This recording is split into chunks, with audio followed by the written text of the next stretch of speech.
बिस्मिल्लाहिर्रहमानिर्रहीम। किडोज, अगर कोई क्वेश्चन हो अभी तक पूछें।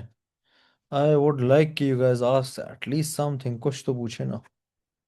ऐसा कैसे हो सकता है कि सब कुछ आ गया है? आ गया तो अच्छी बात है, इट्स नॉट लाइक कि कोई बुरी बात है। आना चाहिए। But still any questions about circle, radian? अच्छा, मुझे ये बताएं, कल वाला थॉट प्रोसेस सबको क्लियर हुआ था? ये थॉट प्रोसेस बहुत इंपॉर्टेंट चीज़ है, okay? You should be very clear with this thought process. ये क्लियर था सबको? Let's pick someone. Anna, would you like to explain the thought process जितना आपको समझ आया है? आई वुड रियली अप्रिशिएट अगर आप ज़रा सबको एक बार माइक ओपन करके थॉट प्रोसेस एक्सप्लेन कर दें।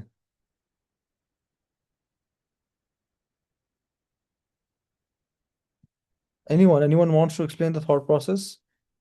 I would want someone to contribute. Yes, Saban. The centripetal force which is directed towards the center. Thought process यही है कि सेंट्रीपिटल फोर्स एज सच कोई फोर्स नहीं होती। कोई ना कोई force will act as a centripetal force, ताकि फिर उस ऑब्जेक्ट को वो एक सर्कुलर मोशन में मूव करे। गुड जॉब, यस, ये बात है। ठीक है, yes Anna, sure you can do that the next time. कि आपके पास एज सच कोई फोर्स हमेशा एग्जिस्ट नहीं करती, कोई ना कोई टाइप ऑफ फोर्स होती है जो स्पेसिफिक सिनेरियो में आपके पास एज एक्ट करती है एज योर सेंट्रीपिटल फोर्स। और हर क्वेश्चन में आपने देखना होता है कि यार इस क्वेश्चन में सेंट्रीपिटल फोर्स क्या है, इस क्वेश्चन में सेंट्रीपिटल फोर्स क्या, आपने हर क्वेश्चन को देखना होता है, ठीक है? अभी आज तो हम लोग क्वेश्चन नहीं करेंगे, क्योंकि पहले A2 का ये असूल होता है कि यू स्टडी द टॉपिक, क्योंकि हर क्वेश्चन में there is a lot of stuff. अच्छा, आज हम लोग स्टार्ट करें ग्रेविटेशनल फील्ड्स, जो इसी चैप्टर का सेकंड पार्ट है, ठीक है? अगर मैं आप लोगों को ग्रेविटेशनल फील्ड से पहले, चलेगा, इसे एक और भी चीज़ कर लेते हैं, थोड़ा सा एडवांस है। बट ये आपके पास क्वेश्चंस एज सच तो आपको इतने नहीं मिलेंगे, बट आ सकता है, इट्स अ पॉसिबल थिंग। देखिए किडो, मेरे पास एक बॉल है, इसको कॉनिकल कहते हैं, अच्छा? ये हमारे पास इस तरीके से मूव करता है and it make something like a cone, ठीक है? Good job. अब आप लोग मुझे एक चीज़ बताएं, आपको लेट्स सपोज उनने ये एंगल दिया हुआ थीटा, आपको यही यूजली एंगल देंगे, ओके? नेक्स्ट थिंग, आप लोग मुझे बताएं, टेंशन पहले ऊपर की तरफ होगी नीचे की तरफ? वेल, टेंशन बी वन और tension B two, tension one होगी या टू होगी, पहले तो ये वन। बताओ। वन। जी, शायद तो सबसे पहली बात टेंशन वन होगी।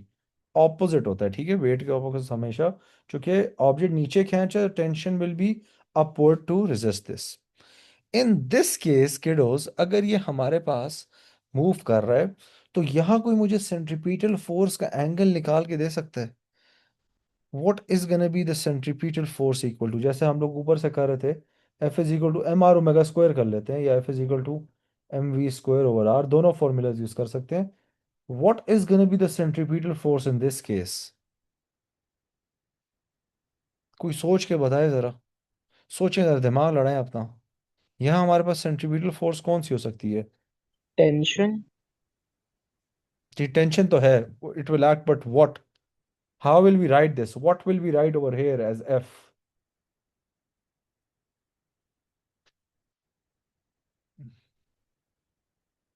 जी, anyone? Maheen, Manoor, Dua? Dua bye the वे मेरी छोटी बहन का भी नाम है। सलमान, साहबान, ये क्या है, सारी क्लास में है? अच्छा, और आरोम, आरोम, आरोम, शायद आप तो एस वाले स्टूडेंट भी थे ना, remember you on the yearly pass paper session. आपका नाम वही वाले हैं? अच्छा, परफेक्ट। अब आप लोग मुझे बताएं ना किटो, किसी किसी को नहीं समझ आ रही, कोई ट्राई तुक्का मार लें, तुक्के मारा करें, ये टू है, अभी तो तीसरा दिन है। दिमाग लड़ाए ना। हमारे पास कौन सा टेंशन का कंपोनेंट इस डायरेक्शन में होगा? विच component will be in the centripetal force का डायरेक्शन? तो इसके कंपोनेंट्स निकाल लेते हैं। एक ये हो जाएगा और एक हमारे पास वर्टिकल। अच्छा, अब yes, good job Alina. Shahzad, तो देखिए, अगर मेरे पास ये टीटा है तो this is also gonna be theta. ये आपके पास बेसिक ओ लेवल मैथ की आइडेंटिटी, जो रूल्स जो होते हैं, ठीक है? कि जो जी में हमारे पास दोनों ये एंगल्स होते हैं, इनको सेम एंगल, इसकी प्रॉपर्टी का किसी को नाम याद है? मैथ में ओ लेवल में पढ़ाते थे। अल्टरनेट एंगल्स हैं, if I am not wrong, these are called alt, हाँ, ऑल्टरनेटिंग एंगल्स होते हैं, ठीक है? अब किडोज हमारे पास अगर ये टीटा है, इफ दिस इज टीटा, तो हमारे पास टेंशन का कंपोनेंट कौन सा होगा इस डायरेक्शन में, in the direction towards the centre, so that's gonna be T sine theta. तो यहाँ हमारे पास हो जाएगा T sine theta, you can just substitute T sine theta over here in both of these. तो A2 में one of the skills that you guys will be needing is making formulas yourself. ठीक है, you have the formula, but उसको actually देखना कि उसमें हो क्या रहा है। एंड गाइस, आपके पास मुझे बताएं, वेट के ऑपोजिट क्या होगा? वेट को क्या काउंटर कर रहा है? बताएं। नहीं, अलीना, नॉर्मल तब होता है जब कोई चीज आपके पास इन कांटेक्ट होती है, या तो कोई चीज किसी चीज के साथ कांटेक्ट नहीं है।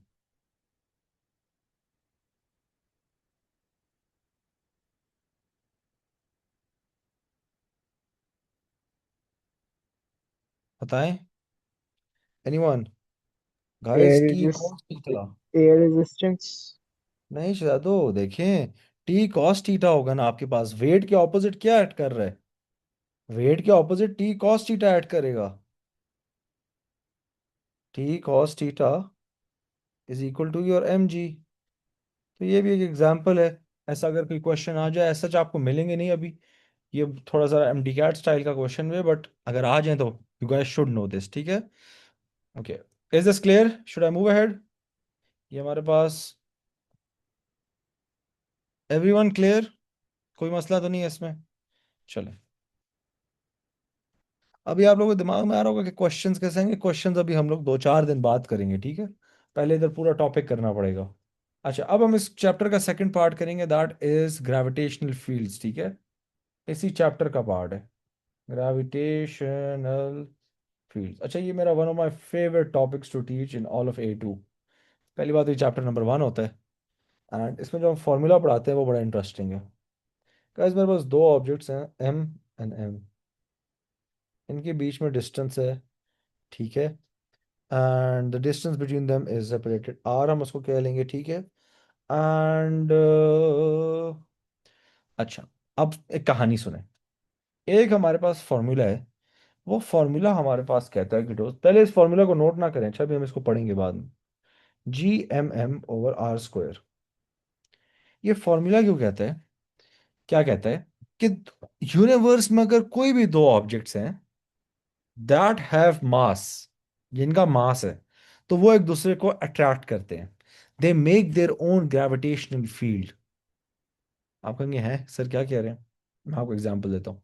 आप सब लोगों के सामने अपना लैपटॉप पड़ा हुआ है, फोन पड़ा हुआ है, कुछ ना कुछ पड़ा हुआ है, ठीक है?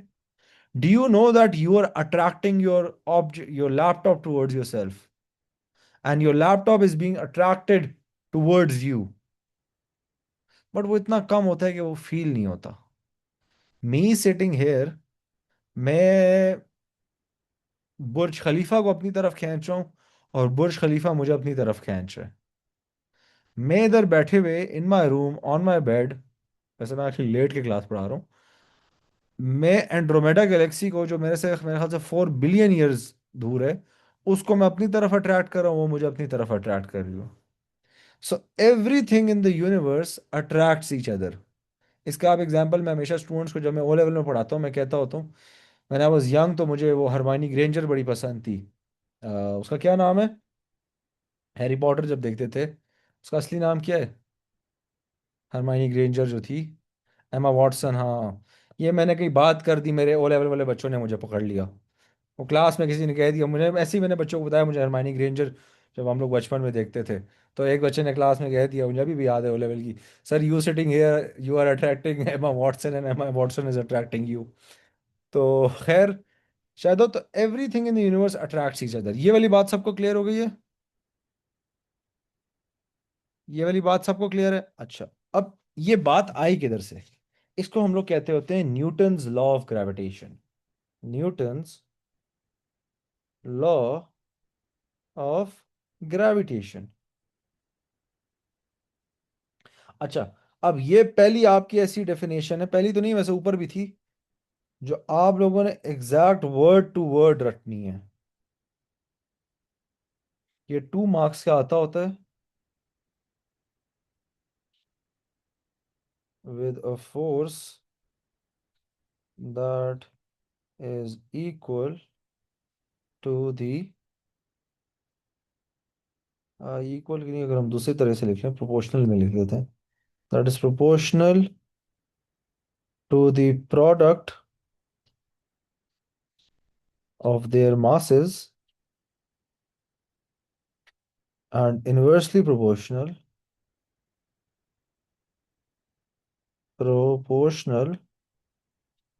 to the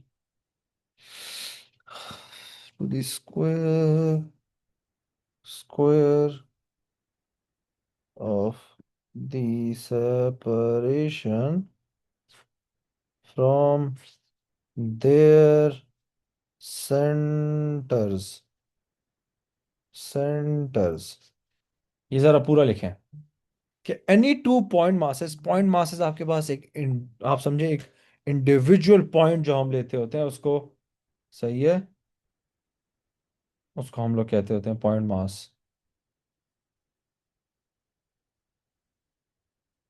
सर आप अट्रैक्ट लिखना भूल गए, will attract each other. Oh, sorry, my bad. Attract each other with a force that is proportional to the product of their masses and inversely proportional to the separation from their centers। ये लिख लें सब के सब। मैं ये जरा two point masses आपको वर्ड समझा देता हूँ, इसका मतलब क्या है। देखिए किडोज, एक ऑब्जेक्ट जो है अर्थ, अर्थ बहुत बड़े है, ठीक है, अर्थ का सिर्फ जो आपका रेडियस है वो 6400 किलोमीटर है, ठीक है।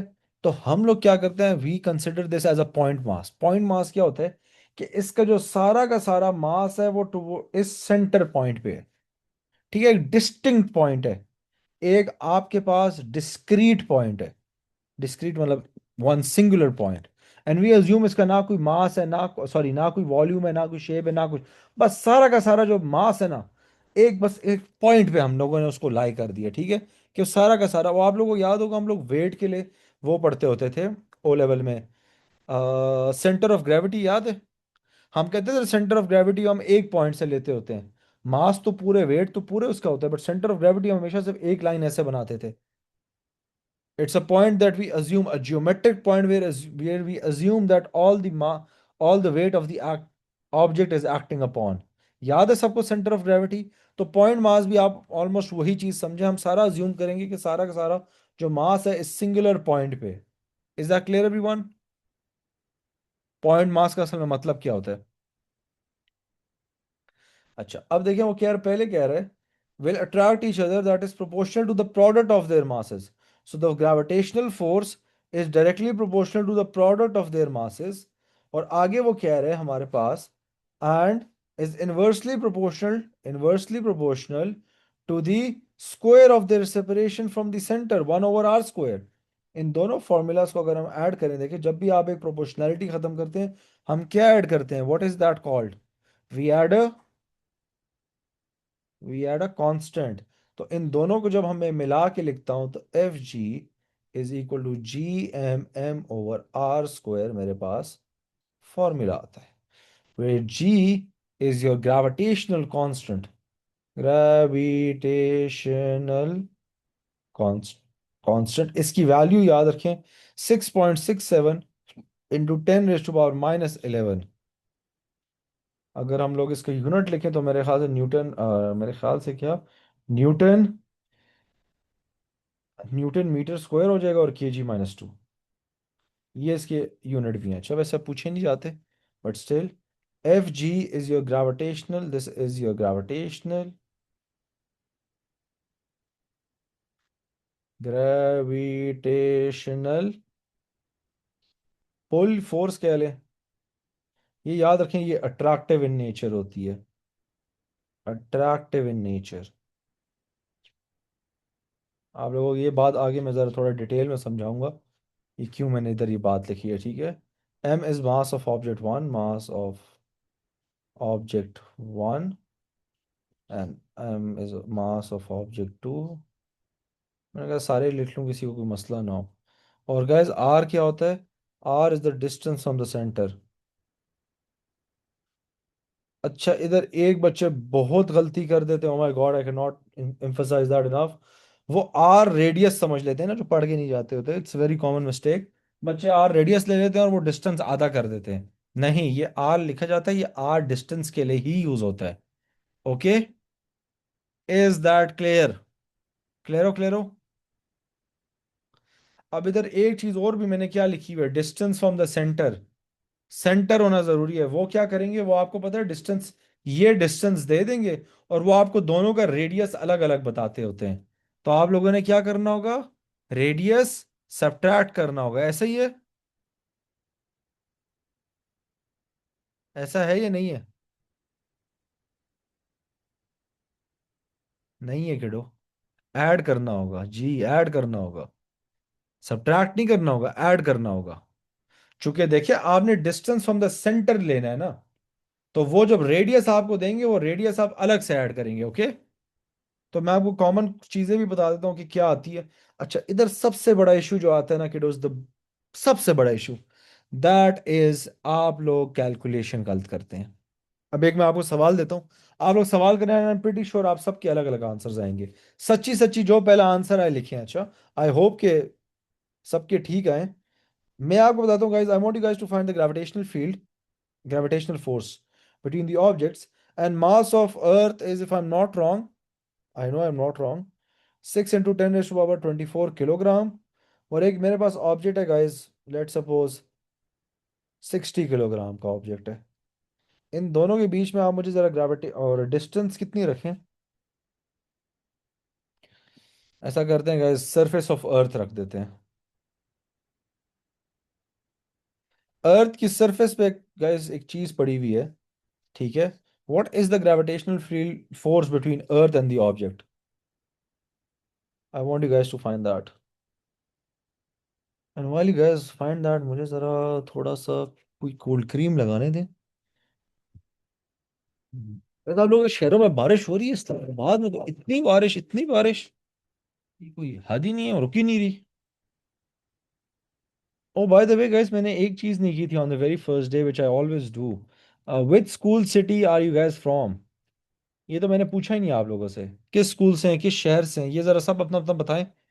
आई नो वो आप लोग मिस नाइबर उनको बताते होते हैं guys, मुझे नहीं पता लगता। अच्छा, तो मुझे अपना नाम, स्कूल, सिटी, तीनों चीजें जरा एक मैसेज में लिखें।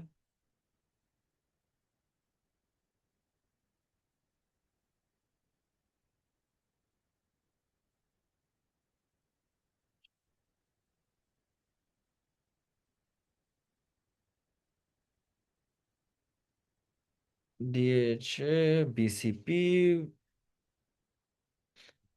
BCP is Beacon House, right? Crescent, BMI, Rawalpindi. Oh, Maheen, I've taught a lot of students from BMI. BMI में हमारे पास बहुत फिजिक्स का स्टूडेंट था, around 2 years ago, if I'm not wrong। बहुत स्टूडेंट था BMI के, आपके सीनियर्स होंगे वो सारे के सारे। I don't know if you know them, Ali था उसमें से एक। वो एक आई बिलीव आहद नाम था। BMI का एक पूरा ग्रुप आया था मेरे पास फिजिक्स में। अच्छा, BCP लाहौर, ठीक है। हम्म। पाक तो रियाद पाइसेस, आपका तो पता है, Froebels Islamabad. Alina, house Froebels? By the way guys, मुझे आंसर बताएं क्वेश्चन का। House Froebels Alina, be honest मुझे। No, we do not have to find R, we have to find FG। R तो आपको पता है ना। क्वेश्चन ये, find the gravitational field, the force between these two objects. Guys, surface of Earth, what's the radius? Radius आप लोगों को पता है? क्या है रेडियस अर्थ का? पॉइंट मास ये है हमारे पास। सरफेस कितनी है? 6400 किलोमीटर्स। तो दोनों के बीच में डिस्टेंस कितना हो गया? 6400 किलोमीटर्स।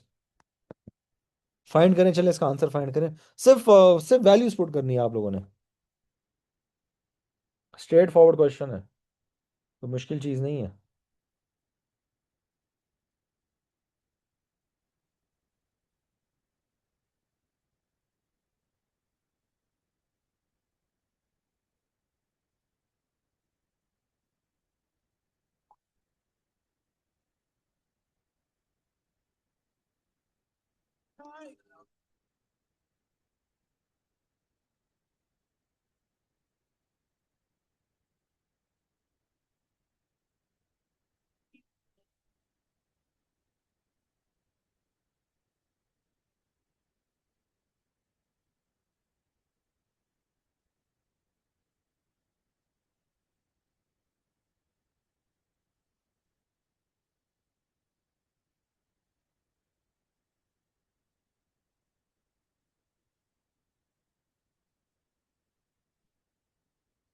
वियर्ड आंसर ये आएगा इसका, बहुत वियर्ड आंसर होना चाहिए।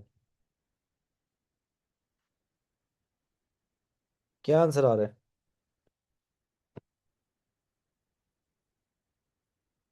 आंसर बताएं ना, आंसर बताएं। आंसर आपका बिल्कुल गलत है।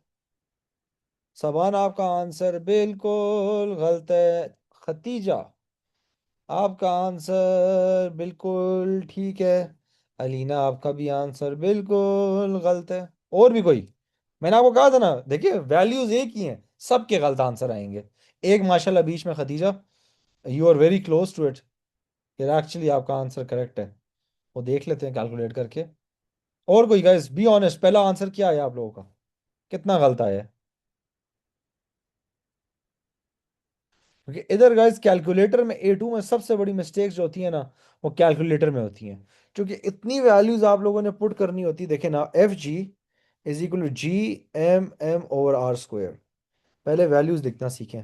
6.67 10⁻⁻11 इंटू 6 × 10⁻24 मल्टीप्लाई बाय 60/r²।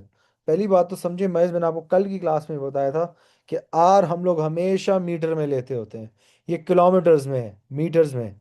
तो वैसे आसानी के लिए 3 जीरो खुद ही ऐड कर लिया करें, and then you take a square. अब बताएं क्या आंसर आता है इसका। मेरे ख्याल से इसका आंसर, मुझे जहाँ तक याद पड़ता है, 500। मैं हर साल ये एग्जांपल देता हूँ ना, इसका कोई 500 आसपास। खदीजा का मुझे आंसर ठीक लग रहा है इसमें। अच्छा गाइस, सिर्फ एक सेकंड रुके, भेजता हूँ on the door.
O my God guys, मेरा नेट, वो माइक बंद था, मैं इतनी देर से बातें कर रहा हूँ।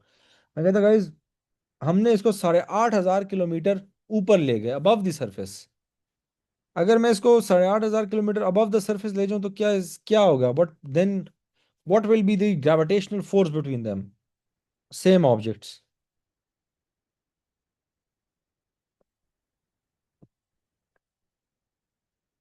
बताएं, फाइंड करें जरा। ठीक है। पहले देखें, पॉइंट मास से सरफेस तक एक डिस्टेंस है, और फिर सरफेस से भी above the surface, 8,500 kilometre above the surface. Okay, double है इधर।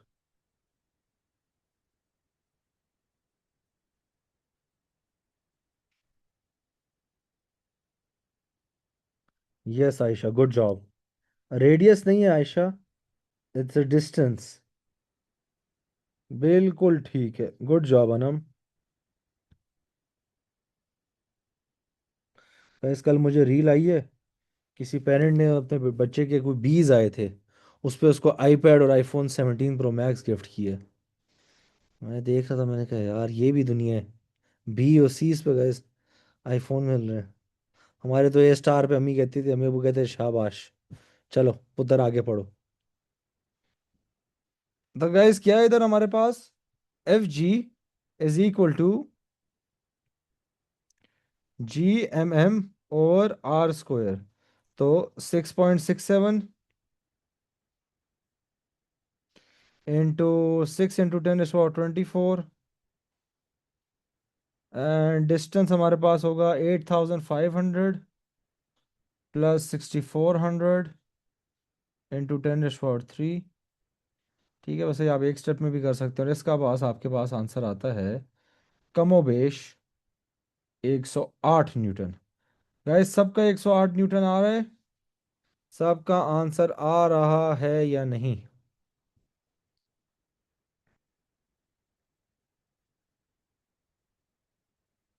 इजी है? किसी को कोई इशू हो? सबको पॉइंट मास वाली बात समझ आ गई है कि ग्रेविटेशनल में हम लोग जी है ना? Ask a question, don't raise your hand, सीधे सीधे सवाल पूछा करें। अच्छा नो प्रॉब्लम किडो, क्या मसला हो गया, कोई बड़ी बात नहीं। अच्छा तो किडोज हमारे पास आगे जाते हैं, एक और सवाल करें या ना करें? कर लेते हैं, चलें एक और सवाल कर लेते हैं। नहीं छोड़ें, बस हो गया। Next, gravitational field strength. Gravitational field strength, very important topic, very important concept, ठीक है। ग्रेविटेशनल फील्ड स्ट्रेंथ, देखिए इसकी definition, by definition it is the amount of force acting per unit mass. ठीक है, ऑफ एन ऑब्जेक्ट अगर आगे लिखना है तो लिख लें। And guys G is equal to W over M. W is equal to M G से हमारे पास ये फॉर्मूला आता है, ठीक है। W is equal to M G. अच्छा, अब ये गाइस जो डब्ल्यू होता है ना, this is also a force. और ये कौन सी फोर्स है? This is your gravitational force, ठीक है। तो मेरे पास एफ आ गया इधर, ठीक है। बाय डेफिनेशन आपके पास वेट क्या है? वेट का न्यूटन बता दो क्या होता है जी।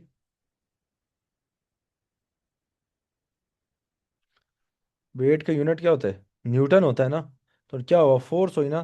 तो मैं इधर वैसे एफ भी लिख सकता हूँ, ठीक है। तो एफ मेरे पास क्या हो जाएगा, या W is equal to M G. F is equal to M G, या W is equal to M G. Now F is equal to G M M over R square. तो शहजादो अगर मैं ये सब्स्टिट्यूट कर लूँ एम जी इधर, तो M G is equal to G M M over R square. Again gravitational field strength G होती है, मुझे जी एज अ सब्जेक्ट चाहिए। गाइस देखिए इधर मेरे पास क्या हुआ, M and M will cancel out, तो what is gonna be G? My gravitational field strength is going to be equal to gmm over r square. ये डेरिवेशन सबको क्लियर है शायद, कि मैंने एक ऐसे डिराइव किया है? वेरी सिंपल, मैंने सिर्फ w is equal to M G substitute किया। अब can someone explain me this formula? ये फॉर्मूला क्या रहा है? एक सेकंड, मेरे को कॉल आ रही है, आप मुझे एक्सप्लेन।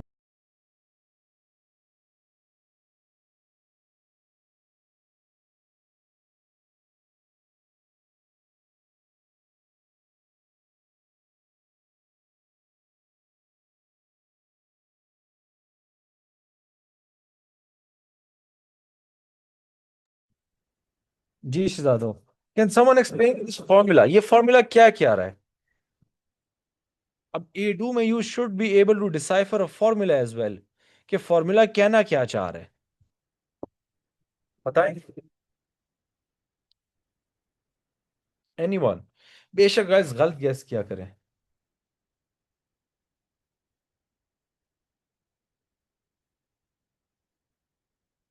अच्छा।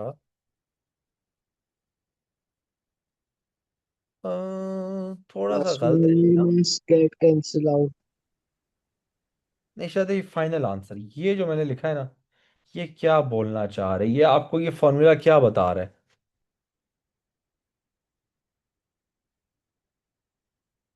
Kiddos, this formula is basically saying that the gravitational field depends on what? It depends on the mass of the object producing the field and the distance between the two objects. अब देखें, इधर छोटा m नहीं है, मतलब मेरे पास अगर अर्थ है ना किडो, तो मेरे पास अगर इधर 10 ऑब्जेक्ट्स हैं, मैं सिर्फ 3 बना लेता हूं। जो ग्रेविटेशनल फील्ड है, इट डिपेंड्स ऑन अर्थ या ऑन अ पॉइंट मास। मैंने तो सिर्फ एक एग्जांपल दिए, पॉइंट मास भी हो सकता है। It depends on the point mass on this object, it does not depend on these three objects, and it depends on the distance from between the centers. ये वाली बात क्लियर हो गई है शहजादो? इज दिस खबर क्लियर? Yes, sir. एवरीवन किडोज, बना ऐसे clear तो हर बच्चे ने जवाब देना है, जितने क्लास में बैठे हुए हैं। यमुना, सदीस, मिशल, महानूर, दुआ, Alina, what I am saying is कि हमारे पास जो ग्रेविटेशनल फील्ड स्ट्रेंथ होती है, it depends on the object producing the gravitational field, not on the other. 1 2 3 पे डिपेंड नहीं करती ना कि अर्थ कितने चीजों को अपने आसपास खींच रहा है। तो वो जितनी फोर्स लगा रहा है, वो अर्थ पे डिपेंड करती है, वो उन ऑब्जेक्ट्स पे डिपेंड नहीं करती। सही है? अर्थ क्योंकि उनको अट्रैक्ट कर रहा है, that is what is being said over here. तो ये हमारे पास फॉर्मूला आ गया। अब क्या करूं, पहले थोड़े से आपको ग्राफ्स करवा दूं? आए थोड़े ग्राफ कर लेते हैं। नहीं, पहले आप थोड़े से ग्रेविटेशनल फील्ड के बारे में पढ़ लें। अब जो हमारे पास गाइस ग्रेविटेशनल फील्ड्स होती हैं ना, वो आपके पास कुछ इस तरीके से दिखती हैं। जो ग्रेविटेशनल फील्ड्स होंगी, ये मेरे पास सर्कल है ना, तो they look something like this.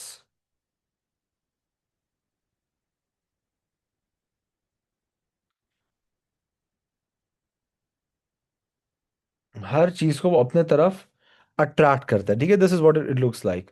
And इसकी कुछ पॉइंट्स हैं, वो लिख दें आप लोग। पहला point, gravitational field strength is a vector quantity. Of course it's a vector quantity, क्यों किडोस? क्योंकि हमारे पास डायरेक्शन है, ठीक है। Two, it is represented by gravitational field lines. अब चला दो, ग्रेविटेशनल फील्ड लाइन से क्या मुराद है? If I increase the number of lines over here, it means कि मेरे पास ग्रेविटेशनल फील्ड स्ट्रेंथ ज्यादा हो गई है। If I increase the density और the intensity of these lines, मतलब मेरे पास जितनी ज्यादा लाइनें उतनी ज्यादा मेरे पास स्ट्रॉन्ग ग्रेविटेशनल फील्ड है। बस समझ आ गया?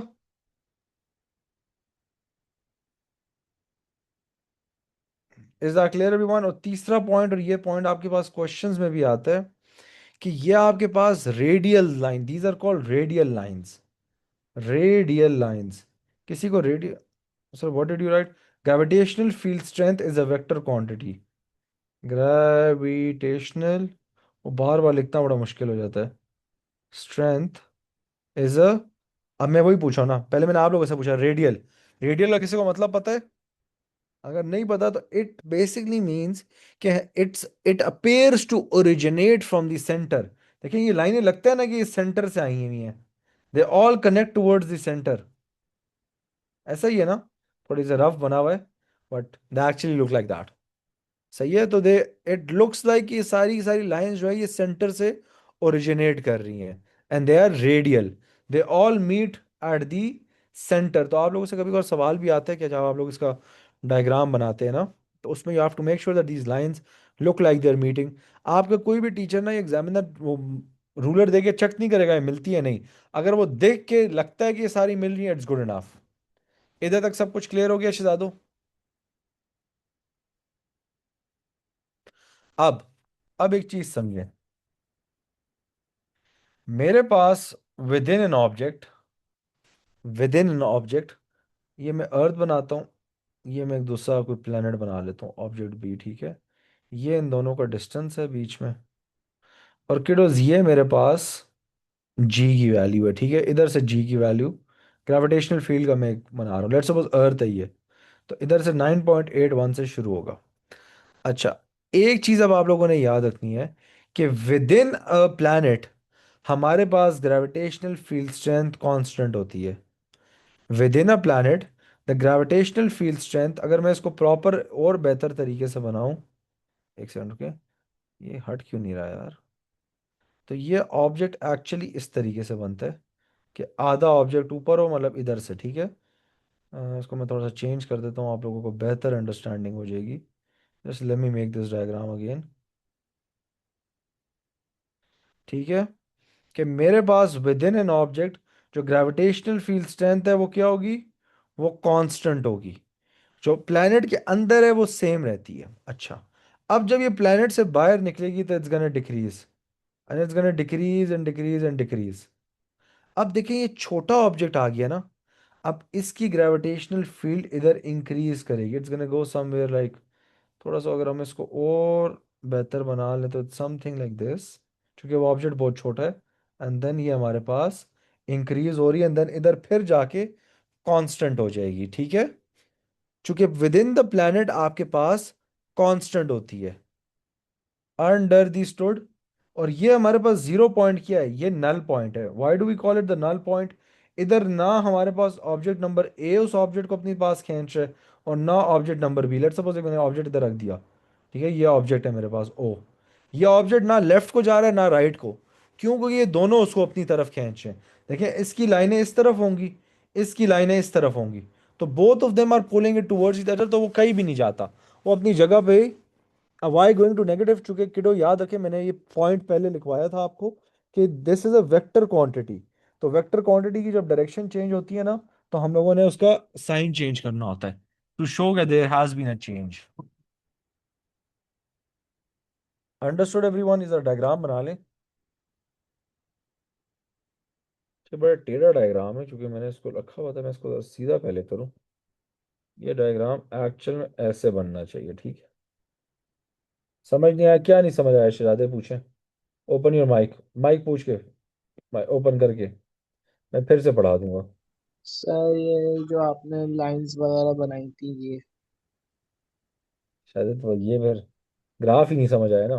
पहली बात जी। क्लियर है कि विद इन अ प्लेनेट हमारे पास जो ग्रेविटेशनल फील्ड स्ट्रेंथ है वो कांस्टेंट है with in a planet, yes.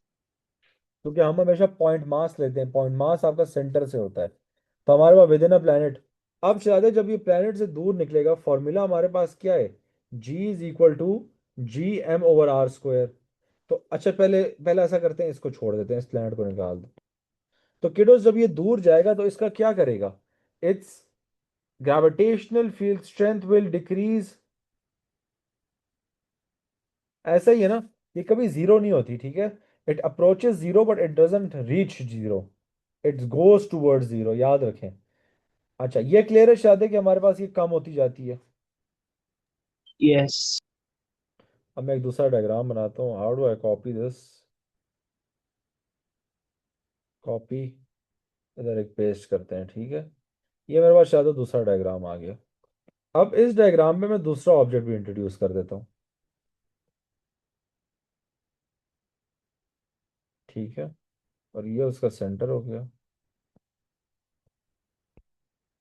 अब किडो इसकी ग्रेविटेशनल फील्ड लाइंस किस तरफ होंगी, इसकी अपनी तरफ, बस ये तो ऑब्जेक्ट को अपने पास खींचेगा ना असूलन तो, और ये ऑब्जेक्ट को अपने पास खींचेगा। तो अगर हमने इसको पॉजिटिव लिया तो ये इधर जाते जाते ये एक पॉइंट पे जीरो हो जाएगा, ये एक पॉइंट पे जीरो हो जाएगा, ठीक है। अब जीरो के बाद, इस पॉइंट के बाद जो ऑब्जेक्ट होगा वो प्लेनेट नंबर बी की तरफ जाने को, it's gonna go towards the planet number B, इस तरीके से, ठीक है। चलो तो अब समझ आइए ये बात, हर प्लेनेट हर ऑब्जेक्ट अपनी तरफ अट्रैक्ट करता है, everything is attracting towards itself, तो हमारे पास एंड में तो यही होगा ना।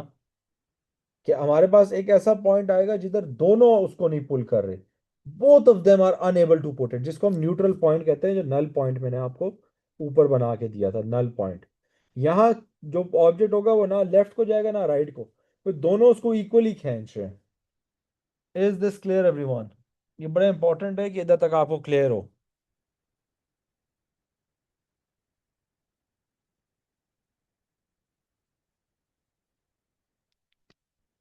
ओ यस, सॉरी गाइस, एंड में कांस्टेंट मैंने नहीं बनाया, ये एंड में कांस्टेंट होना चाहिए। ये जब इधर आएगा ना ऐसे, तो ये आपके पास, और फिर ये कांस्टेंट। थैंक यू किडो, गुड जॉब आयशा। ये बना ले सब।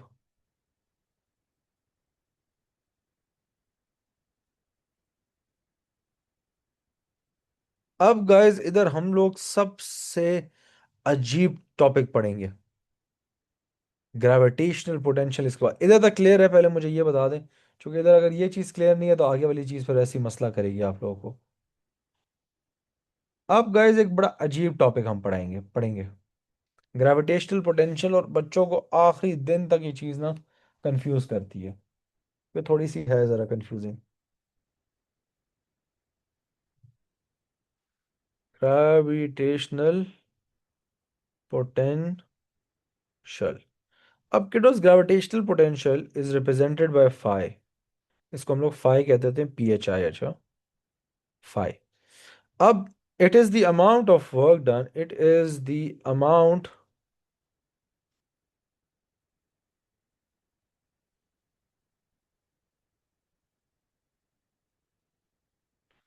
per unit mass in bringing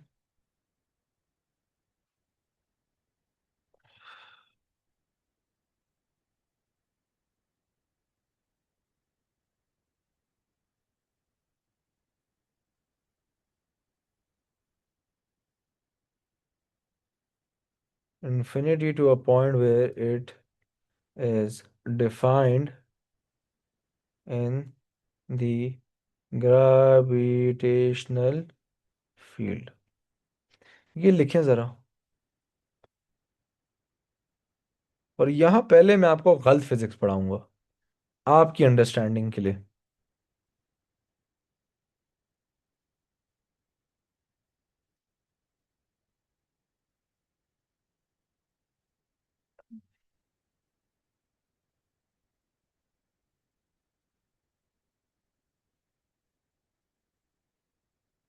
लिखने जरा।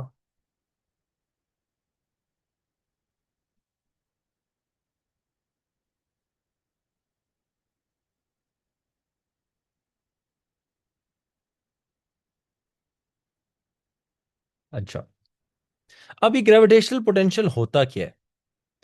It is the amount of work done defined in the gravitational field.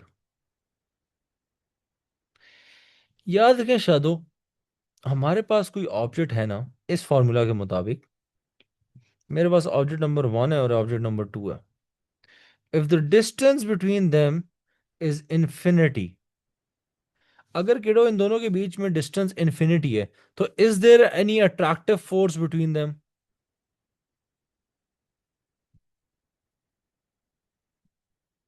Ji, infinity पे कोई अट्रैक्टिव फोर्स होगी दोनों के बीच में। अट्रैक्टिव फोर्स का फॉर्मूला क्या है? GMM/R²। If R² is infinity, F will be 0। ठीक है, तो it is not defined in the gravitational field, मतलब वो ग्रेविटेशनल फील्ड से बाहर निकल गई है। अगर शिदा दो एक चीज एक ऑब्जेक्ट इन्फिनिटी पे होता है, the distance between object is infinity, तो वो हमारे पास ग्रेविटेशनल फील्ड से निकल गया है, तो it is not defined in the gravitational field. ये वाली बात पहले मुझे बताएं, क्लियर है जो मैंने बात बोली अभी? मतलब एक चीज बाहर ही निकल गई है ना, जब एक चीज बाहर ही निकल गई है तो हम उसको डिफाइन कैसे कर सकते हैं? डिफाइन से सिर्फ मुराद ये है कि हम उसको लिख कैसे सकते हैं कि it is part of it. अच्छा, अब जब ये इन्फिनिटी भी थी ना, तो हमने इसको, इससे पहले आप सब लोगों को MGH याद है फॉर्मूला? MGH फॉर्मूला सबको याद है? MGH फॉर्मूला में आप लोग एक चीज मुझे बताएं, अगर मैं हाइट इंक्रीज करता रहूं, if I keep on increasing the height, height height में ज्यादा करता रहूं, मुझे आप लोग बताएं, what will happen to the gravitational potential energy. Gravitational potential energy increase करती जाएगी ना, ऐसा ही है, इंक्रीज करती रहे। अब मैं गाइस ग्रेविटेशनल पोटेंशियल एनर्जी में एच को इन्फिनिटी कर देता हूं। मैंने इसको इन्फिनिटी कर दिया, तो मेरे पास ग्रेविटेशनल पोटेंशियल एनर्जी भी इन्फिनिटी हो गई, मतलब मैक्सिमम पॉसिबल वैल्यू हो गई, ऐसे ही है ना जी। सब ये बात समझे, ये पॉइंट बहुत इंपॉर्टेंट है। If I take this H to infinity, मतलब इतना मैं ऊपर ले जाता हूं ना कि जो डिफाइन ही नहीं हो सकता, तो मेरे पास ग्रेविटेशनल पोटेंशियल एनर्जी, जो एनर्जी है मेरे पास, वो भी मेरे पास इन्फिनिटी हो जाएगी। ठीक है। अब कि शहजादो हमने क्या किया, अब वापस ऊपर आते हैं। अच्छा, ये बाय द वे गलत फिजिक्स है, ऐसे होता नहीं है, ठीक है।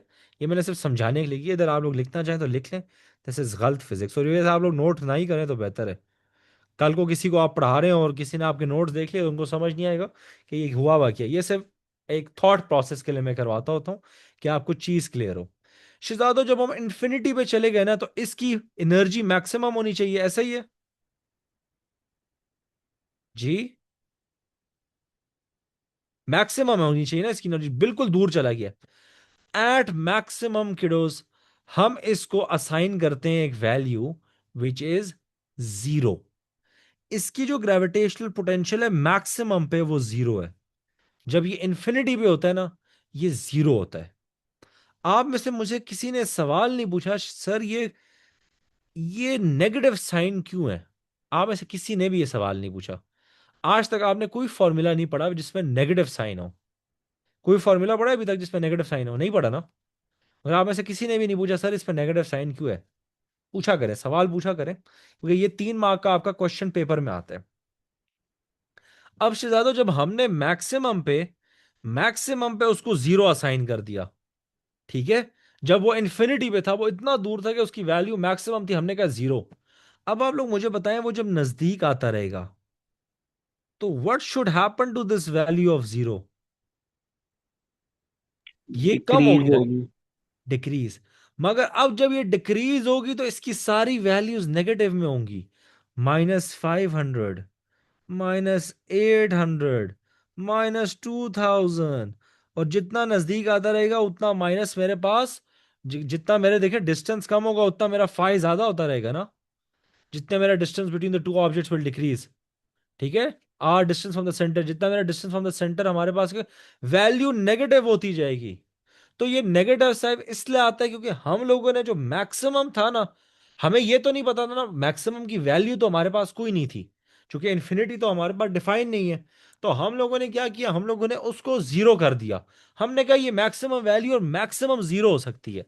तो अब हम, चूंकि हमने तो पीछे की तरफ स्टडी करना था कि जब वो नजदीक आता है तो हम उसको नेगेटिव में लेते हैं।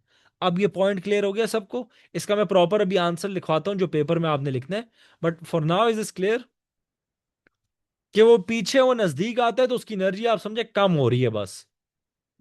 होता एक्चुअली कुछ और है, बट आप लोग समझे कि एनर्जी कम हो रही है। अब इसका मैं प्रॉपर आंसर लिखवाता हूं जो 3 मार्क का आप लोगों ने पेपर में लिखना है, बहुत कॉमन क्वेश्चन है। अच्छा, फाई याद रखें कभी पॉजिटिव नहीं हो सकता, ठीक है।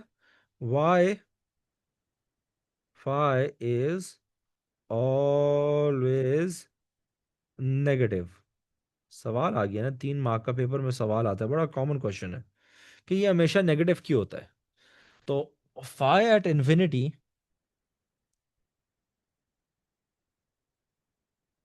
is defined, sorry, assigned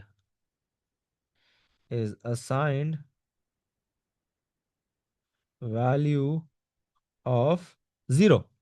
तो हम लोगों ने पहले जीरो कर दिया।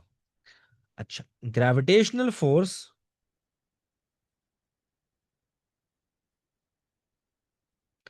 is attractive in nature,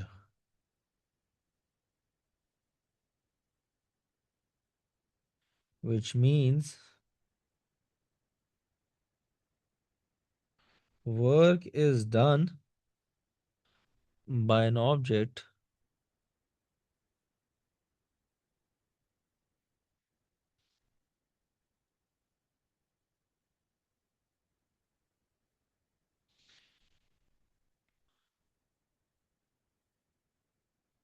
the potential decreases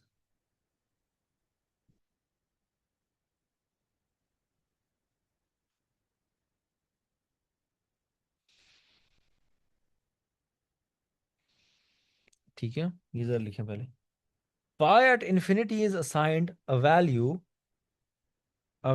of 0. Gravitational force is attractive in nature. Gravitational force is attractive in nature. देखिए मैंने ऊपर आप लोगों को एक चीज लिखवाई थी, मैंने थोड़ी देर पहले कहा भी था। अट्रैक्टिव फोर्स मैंने किधर लिखा था, मैंने कहीं लिखा था, मुझे याद पड़ता है। अट्रैक्टिव इन नेचर, ये देखिए मैंने इधर ऊपर लिखा था कि आपके पास जो ग्रेविटेशनल फोर्स होती है वो अट्रैक्ट करती है ना, is attractive in nature, which means work is done by an object when it is attracted। अब ये चीज जो ये लाइन है ना शिरादो, ये आपके पास बड़ी कॉम्प्लिकेटेड लाइन है। आप में से जो जो इंशाल्लाह एमडी कैट जाके पढ़ेगा उसको ये एमडी कैट में जाके ये लाइन समझ आएगी। इसमें बियॉन्ड दिस लाइन ना आपके कोर्स में A2 में नहीं है। अगर if I just go on to explain this one line and this one definition ना, ये जो आंसर है इट्स गोना टेक कम अज कम 2 क्लासेस, अगर मैं प्रॉपर इसकी इन डेप्थ चला जाऊं। But of course that is not part of your course, तो फिर मैं आप लोगों को उसमें क्यों तंग करूं, ऐसा ही है। करने में तो मुझे कुछ नहीं है, मुझे तो मजा आएगा आप लोगों को पढ़ाते हुए, फिर आप लोग खुद ही जरा वो हो जाएंगे।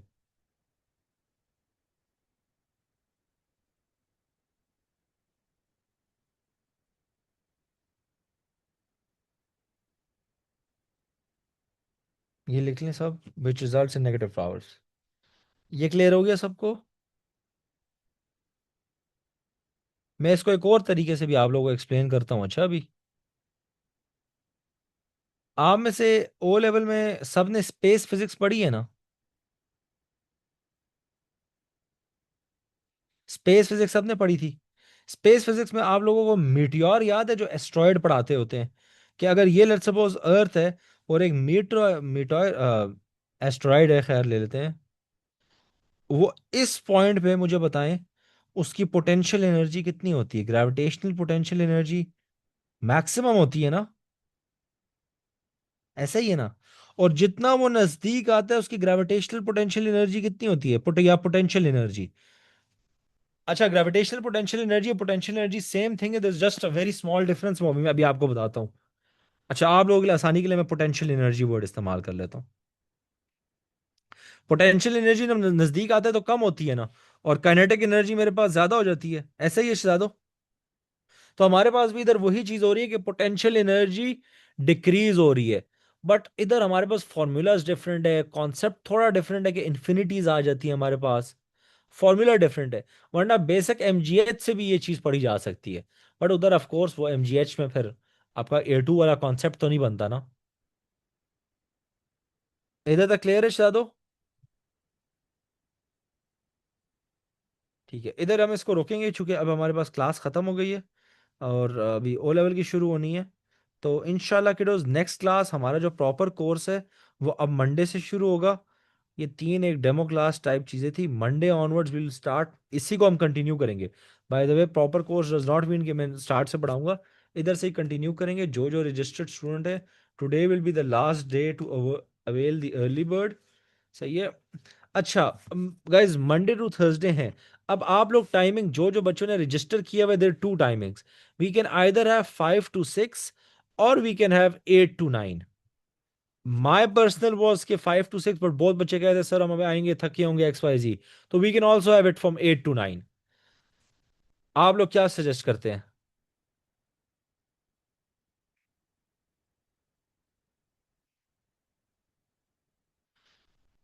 अच्छा, 5 to 6 वाले ज्यादा हैं खिडोस, फिर 5 to 6 ही रहेंगे, ठीक है बस। चूंकि अनाउंस भी वैसे मैंने 5 to 6 ही की थी, तो वो फिर अब चेंज करें तो बच्चे फिर ऐसी कच्चे हो जाते हैं थोड़े से।